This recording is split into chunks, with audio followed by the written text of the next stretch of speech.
Well, I'm originally from Rhode Island, and I was born and raised there, and it was totally different than New York City. The work that I wanted to do, I had a feeling would bring me here to New York. So I moved here in 1992. This felt like home because a lot of the filmmakers who I admired and a lot of the artists whose work I liked were here. And I had the opportunity to go to school, and then once I got out, I knew that there was a community of artists here that I could collaborate with. Now, the type of art that I do, it's very different from film to film. Some of them are completely non-narrative, like not even a script or a story. They're more a concept where it's like, okay, we're going to get a couple of actors together in such and such a location, and we're going to intuit our way through it, which is a little more like jazz music or something like that, you know, where you're finding your way shot by shot and scene by scene and moment by moment. I mean, that still feels very structured to me because, I mean, no matter how improvisational a film or a piece of music is, I mean, you still have a subject that you choose to address. I tend to prefer saying that I make horror films or genre films, only because it's a safe way of making work that's surreal or strange or otherworldly. I mean, if I could say what I'm doing in any form, I'd say I'm doing modern versions of the fairy tale, because the fairy tale takes reality and then pushes it into reality plus. When I'm making a horror movie, they're usually done in very intuitive ways. I don't psychoanalyze myself when I'm constructing the horror film. I made a short film called Contact, and I was really into a painting by a guy named Edvard Munch. And Munch did a painting of two people kissing each other, and it seemed as if their faces were fused together. And I constructed a story that built up to that, and the story was about a relationship. When the couple kiss and fuse together, it was about the terror of connection, you know, like how close do you really want to get to somebody, how much can you trust somebody, but when the experience gets too close, can that become dangerous? You know, the more we get to know somebody, the more mysterious and scary they become in many ways. You know, the human animal is very complex.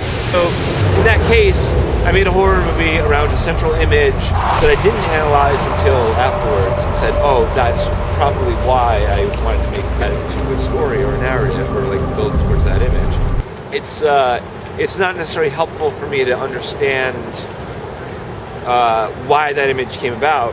It's more important to me the effect that image will have on the audience. I like it when the audience fills in the gaps. That to me is really exciting. Now when you're making the movie, the film ends with the main character coming home to her parents, she embraces her father, and then she's looking off. What's exciting for me is the audience fills that look and that gesture and that moment with meaning, whatever meaning the audience brings to that moment. Now, when you're making the film though, you can't direct an actor and say, all right, now we're going to do an ambiguous look. It had to be incredibly specific. We had to tell, you know, we had to like shape it. So the performers all knew exactly what they were thinking, what they were feeling, what that moment was for them. I, the filmmaker, am not telling the audience, this is what the character is thinking and feeling.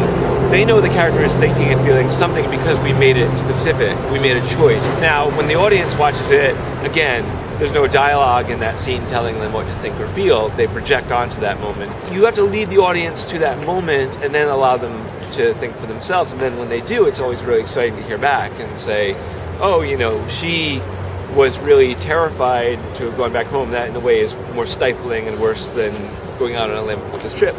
Or isn't it great that she's back in this safe haven, you know, if you're a conservative viewer, and maybe she's looking around and like, you know, there's some level of comfort to it, which also was an interpretation of the movie that I heard, which is nice to hear.